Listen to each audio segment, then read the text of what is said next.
রাজা।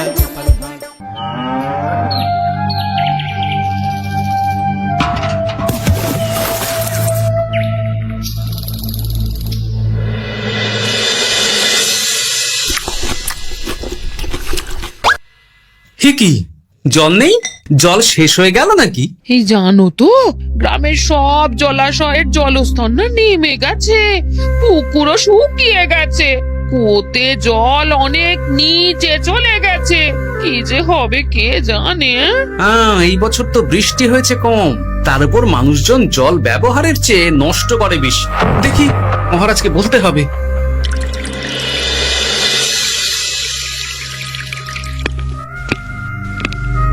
এই তো গোপাল এসে গেছে। শুনেছো, রাজ্যের সকল জলাশয়ে। শুধু শুনিনি, চাক্ষুষ দেখেছি, আর এর কারণ ও তার সমাধানও ভেবে এসেছি মহারাজ। তুমি কি বলতে চাইছো সেটা বলো না খোলসা করে। মহারাজ, আসন্ন দিনে জলাভাব মেটানোর একটাই উপায়, তা হলো প্রজাদের উপর কর চাপানো। মহারাজ, আমার ঠাকুরদা বলতেন, যা মেলে মূল্য বিনে তার মূল্য কে আর জানে। আমরা যেহেতু জলের মতো এত মূল্যবান সম্পদ বিনামূল্যে পাচ্ছি, তাই একে গুরুত্ব দিতে শিখিনি। সবাই মিলে দেদার জলের অপচয় করছে। আমি এই অপচয়ের বিরুদ্ধে কর বসানোর পরামর্শ দিচ্ছি মহারাজ। জলের জন্য দেবে দাম, ছুটে যাবে কাল ঘাম। হ্যাঁ, যখনই জলের জন্য কর দিতে হবে, তখনই জলের অপচয় বন্ধ হবে। এতে লাভটা কি হবে গোপাল? মানুষ কম জলে কাজ করা শিখে যাবে, ফলে আগামী দিনে যদি জল সম্পদ কমেও যায়, এই কৃষ্ণনগরের প্রজারা আগে থেকেই তার জন্য প্রস্তুত হয়ে যাবেন। কিন্তু আমি আমার প্রজাদের কাছ থেকে জলের দাম নেব গোপাল? না মহারাজ, কর বাবদ যে অর্থ উপার্জন হবে, তার সাথে আপনার দান মিলিয়ে রাজ্যের মধ্যে একটা বিরাট কৃত্রিম জলাধার বানানো হবে। বাহ বাহ বাহ, যেখানে বৃষ্টির জল সংরক্ষণ করা যাবে মহারাজ। এতে সারা বছর ধরে আর কোনো জলের অভাব থাকবে না মহারাজ। গোপালের প্রস্তাব বড় ভালো লেগেছে। আগামী দিনে ইতিহাসে এই কর্মযজ্ঞের কথা লেখা থাকবে বলেই আমার বিশ্বাস। আর তাই আমি গোপালকে এই মুহূর্তে 50টি স্বর্ণমোহর উপহার দেব বলে ঘোষণা করছি। সাধু সাধু সাধু।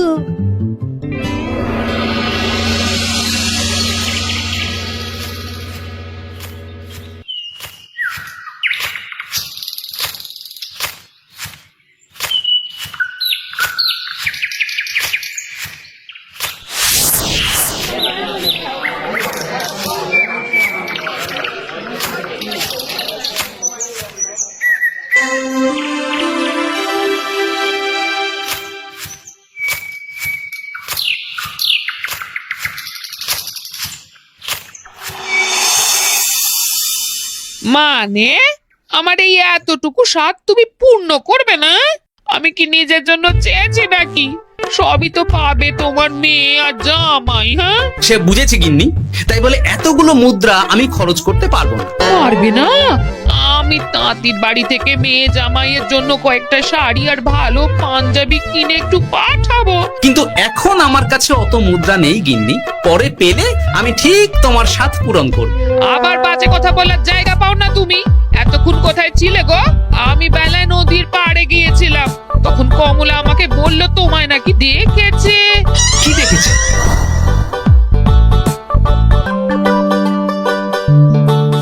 কোথায় গেল? এত বড় মুদ্রা থলে কি হাওয়াতে উবে গেল নাকি? এই রে, এ তো মহা ঝামেলা। কখন কে যে গিন্নিকে খবর দিচ্ছে সেটা টেরও পাইনি। বলি মুখে কুলু পাটলে যে বড়, বলি রাজা মশাইয়ের কাছ থেকে যে এত রোজগার করো, সেই মুদ্রা যায় কোথায়? কানের মাথা খেও না তো। আমি কি তোমার কোনো কিছুর অভাব রেখেছি? বলো একবার। খাওয়া পড়া কোনো কিছুর তো কোনো খামতি নেই তোমার। মানছি রাখোনি, কিন্তু তাই বলে আমিও তোমার স্ত্রী, তোমার গিন্নি গো, গিন্নি, তাই না? আমার তো জানার অধিকার আছে নাকি যে তোমার উপার্জনের অর্থ করি সব কোথায় যাচ্ছে? জানবে জানবে, সব জানবে। এখন কিছু খেতে দাও দেখি, পেটে ছুঁচোয় ডন বৈঠক মারছে। না, এরপর থেকে আর মহারাজের কাছে উপহার পেলে ওইভাবে খোলা হাটের মধ্যে দিয়ে আসা যাওয়া করা যাবে না।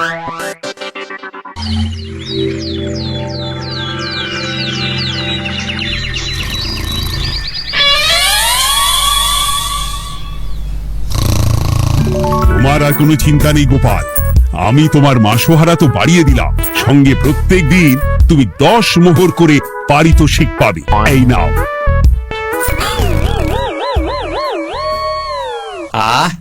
এই ভোরবেলায় একটা জব্বর স্বপ্ন দেখা গেল বটে। এই স্বপ্ন খুলে গেলে আর কোনো চিন্তা নেই। গিন্নি, ও গিন্নি, বলি গেলে কোথায়? গিন্নি, সারা নেই। ও গিন্নি, রাগ করলে নাকি গো? আরে এসো এসো, এমন একটা স্বপ্ন দেখেছি না যে তোমার আর কোনো চিন্তা থাকবে না গিন্নি। মোহর আর মুদ্রা একেবারে ঝরে পড়বে গো।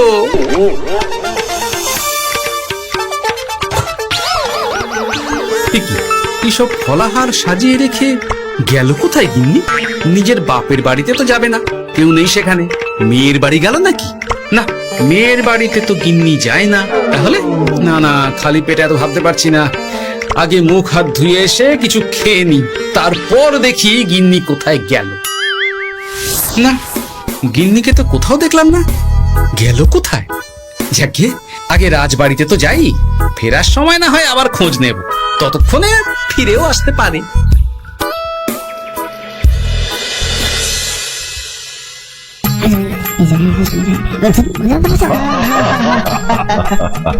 বাহ বাহ বাহ, একেই বোধহয় বলে সঙ্গগুণ। অনেকদিন এত হাসি নিয়ে। যা বলেছেন মহারাজ। হাসি চোটে পেটে ধরছে খিল। কর্তার গিন্নিতে দেখছি রয়েছে অনেক মেল। কি গিন্নি, তুমি এখানে কি করছো? কি গোপাল, তুমি রাজসভায় এলে যে বড়? তুমি নাকি রাজসভার কাজ থেকে অবসর নিতে চেয়েছো? হ্যাঁ, এই কথা কে বললো মহারাজ? এই তো উনি বললেন। বলি আমি আবার কি করব? তুমি আমায় একটা কাজ দিলে আর সেটা আমি করব না বলো? আমি তোমায় কাজ দিলাম? কি কাজ?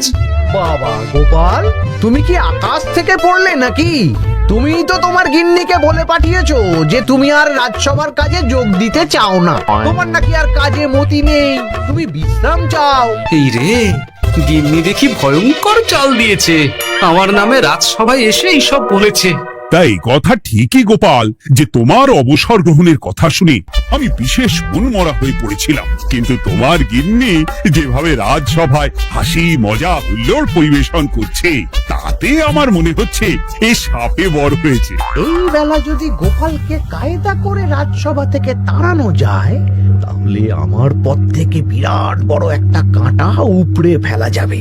গোপাল গিন্নি সবার মধ্যে বিলিয়েছেন হাসি, তার জন্য রাজামশাই হয়েছেন ভারী খুশি।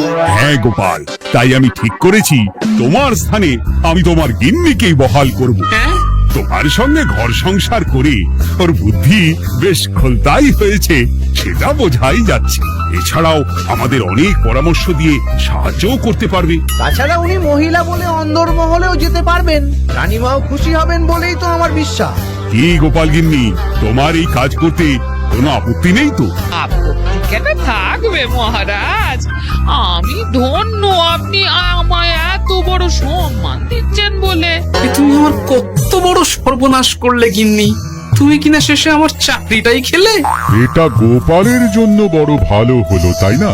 কোনো কাজ করতে হবে না, কিন্তু রোজগার আগের মতোই থাকবে। অবসর আর উপার্জন একসাথে। না হে গোপাল, তুমি আর এখানে কাঁচু মাচু মুখে দাঁড়িয়ে না থেকে নিজের বিশ্রামে ব্যাঘাত ঘটিও না। আমাকে সবার কাজ শুরু করতে দাও। যথা আজ্ঞা মহারাজ।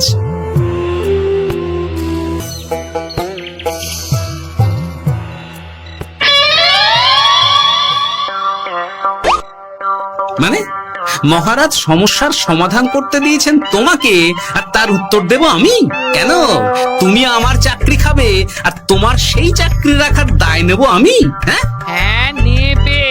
মানে কাল রাজসভায় মহারাজের সমস্যার সমাধান করব, সেই মতো কথা দিয়ে এসেছি। হ্যাঁ, আগাম 10টা মুদ্রাও পাকিয়ে এনেছি। তার থেকে তোমায় একটা মুদ্রা দিলাম। এখন মানে আমাকে উত্তর বলে দেবে, না হলে আমি। কেন দেব? আমি পাবো একটা মুদ্রা, আর তুমি আমার কাছে উত্তর জেনে নিয়ে সেটাই বলে পাবে 9 মুদ্রা। কিছুতেই না। বলবে না? না। তাহলে ভালো করে শুনে রাখো, আজ থেকে ঘরের উনুনে হাঁড়ি চড়বে না। চাকরি তো খুইয়েইছো, এবার না খেয়ে প্রাণটা খোয়ানোর জন্য তৈরি হয়ে যাও। হ্যাঁ, ওরে বাবা, এমন কথা কেন বলছো গো গিন্নি?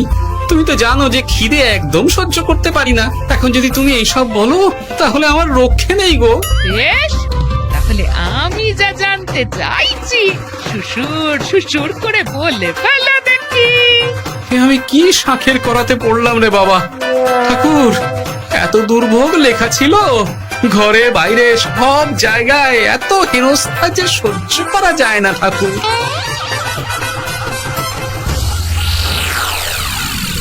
একেই তো বলে গো গিন্নি, মেঘ না চাইতেই জল। এতদিন কতভাবে চেষ্টা করেছি গোপালকে রাজসভা থেকে তাড়াবার, আর গোপাল নিজেই কিনা রাজসভা থেকে পালিয়ে গেল। সব বলছো? তোমার শরীর ঠিক আছে তো? শরীর মন সব ঠিক আছে, তবে গোপালের বদলে কাকে বহাল করা হয়েছে শুনলে তোমার মাথা ঘুরে যাবে। কাকে? গোপাল গিন্নিকে। আমার কিন্তু বিষয়টা খুব একটা সরল ঠেকছে না গো। গোপাল ভাঁড়ের বুদ্ধি তো আর যে সে বুদ্ধি নয়। উনি যাই করেন তো ভেবে চিন্তে করেন, এর পেছনে আবার কোনো মতলব নেই তো। এটা তুমি মন্দ বলনি গিন্নি, গোপালকে নিয়ে সত্যিই কোনো বিশ্বাস নেই। ও কখন কি ঘোট পাকাচ্ছে বলা যায় না। আমাকেও সাবধানে থাকতে হবে, দেখতে হবে যে গোপাল আসলে কি চাল চালতে চাইছে।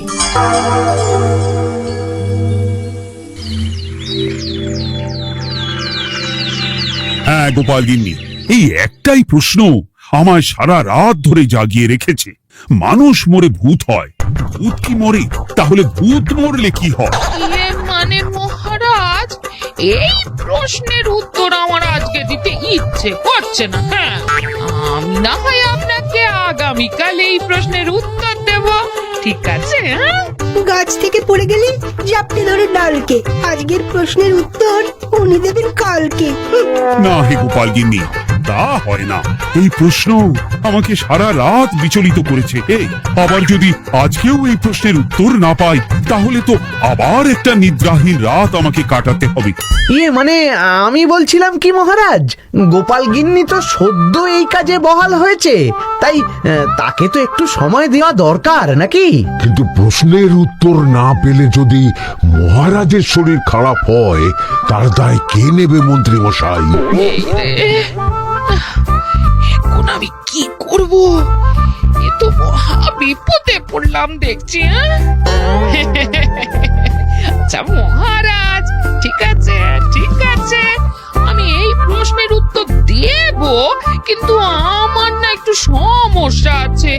খোলা হাওয়াতে গিয়ে না দাঁড়ালে আমার ঠিক মাথা খোলে না, তাই বলছিলাম। তাই না হয় যাও, হাওয়া খেয়ে এসে মাথাটা খোলতাই করে নাও, কিন্তু এই প্রশ্নের উত্তর আমাকে আজকেই দিতে হবে। হ্যাঁ, উফ, এই যে কি সমস্যা! সারাদিন ঘরে বসে থেকে থেকে তো আমার সারা গায়ে বাদ ধরে গেল। সেই সকাল বেলা আমাকে ফলাহার করিয়ে দিয়ে গিন্নি তো চলে গেছে রাজবাড়িতে চাকরি করতে। এদিকে আমার যে পেটে কিচ্ছুটি নেই, তার কি হবে? মহারাজ দোকানে গিয়ে যে ভালো মন্দ খাবো তারও উপায় নেই, তাহলেই তো কাঁড়ি কাঁড়ি খরচা। না, একবার দেখি তো উনুন ধরিয়ে অন্তত ভাতটা চাপাতে পারি কিনা, তাহলে গিন্নির ওই হাঁড়ি না চড়ার হুমকির হাত থেকে অন্তত বাঁচা যাবে।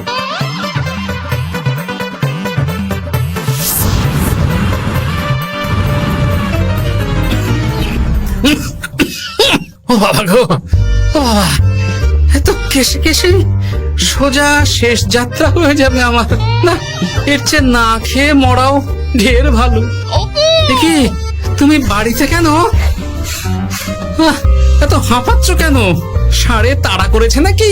আরে না গো, মানুষ মরে ভূত হয়, ভূত কি মরে? তাহলে ভূত মরলে কি হয়? খোলা হাওয়াতে গিয়ে না দাঁড়ালে আমার ঠিক মাথা খোলে না। ও, এই হলো ব্যাপার। বেশ, এর উত্তর তোমায় আমি বলে দিচ্ছি। ভূত মরে প্রথমে এক ঝুড়ি অন্ধকার হয়, সেই অন্ধকার হাওয়াতে উড়ে বেড়ায়। এক সময় সেই অন্ধকার পাতলা হতে হতে কুয়াশার মতো হয়ে যায়। ব্যাস, মিটে গেল।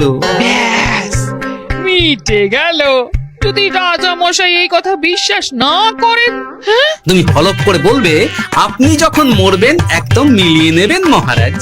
এর চেয়ে এক পা এদিক ওদিক হয় না যেন। হ্যাঁ, এই না হলে তুমি গোপাল ভাঁড়, হ্যাঁ? বুঝেছো তাহলে?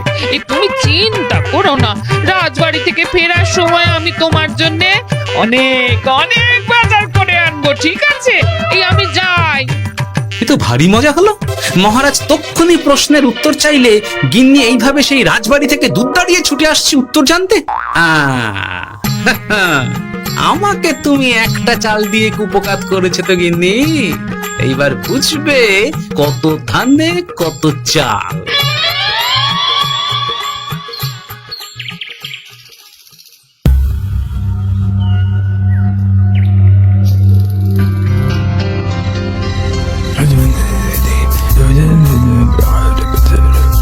বুঝেছিস তো তোর কাজটা? খুব বুঝেছি গোপাল দাদা। নেই, এবার লেগে পড় দেখি।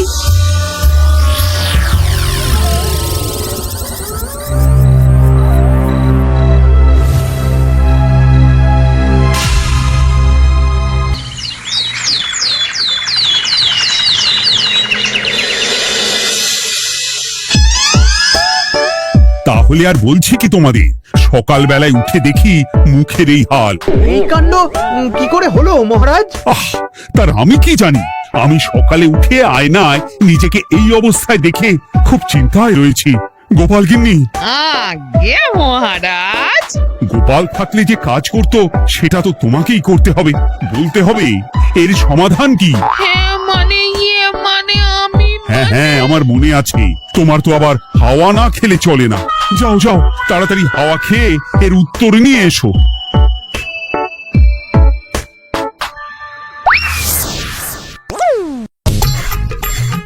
এই জন্য তুমি এত দূর ছুটে এলে গিন্নি। মহারাজকে বলবে যে তিনি যেন আজ রাতে চাদরটা মুখে ভালো করে মুড়িয়ে ঘুম, তাহলেই মিটে যাবে। এই রং চলে যাবে আর নতুন করে কিছু হবেও না।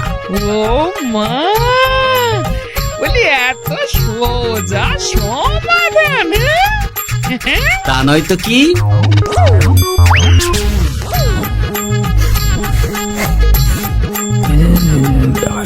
কাল সারা রাত আকাশে একবার দেখলাম চাঁদ উঠেছে, আর একবার দেখলাম ঘোর অমাবস্যা। এর কারণ কি? একই রাতে দুই তিথি হয় কি করে? মানে আর একটা সমস্যা, হ্যাঁ, এটা আগে বললেই তো হতো মহারাজ।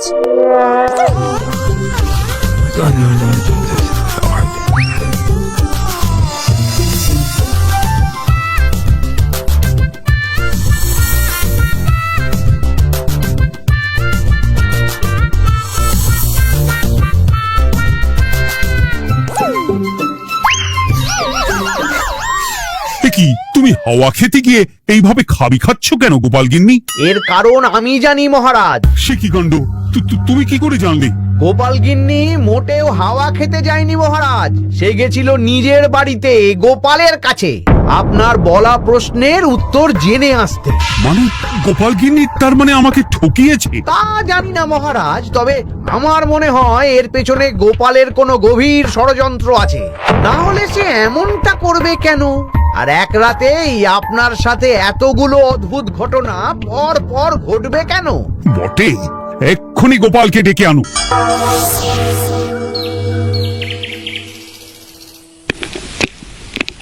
না মহারাজ, আমি সত্যি অবসর চেয়েছিলাম, আর তাই আমার গিন্নি আপনার কাছে এসে বলেছিল। ওর কোনো দোষ নেই মহারাজ। না মহারাজ, আমি মিথ্যে কথা বলেছি, হ্যাঁ। উনি আপনার কাছ থেকে পাওয়া সোনার মোহর নিয়ে বাড়ি যান না, তাই তাই আমি ওকে সায়স্তা করতে এই ফন্দি করেছিলাম। আসলে মহারাজ, আমি আপনার কাছ থেকে পাওয়া সোনার মোহর জল প্রকল্পের কাজে লাগাবো বলে কিছু জনকে নিয়ে একটা দল গঠন করতে গিয়েছিলাম, আর তাদের কাছেই ওগুলো রেখে এসেছি। এটা যদি আমার দোষ হয় তাহলে আমি ক্ষমা প্রার্থী মহারাজ। সাধু গোপাল, সাধু তোমার উত্তর।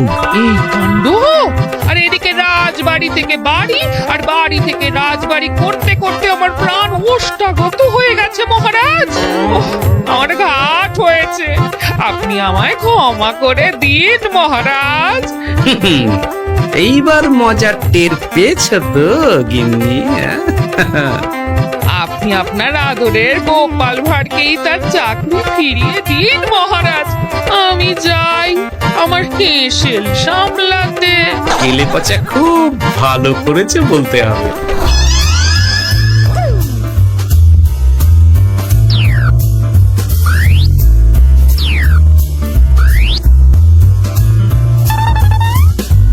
তবে মহারাজ, অমাবস্যা পূর্ণিমা সব আমার বুদ্ধিতেই কেলেপচা করেছিল।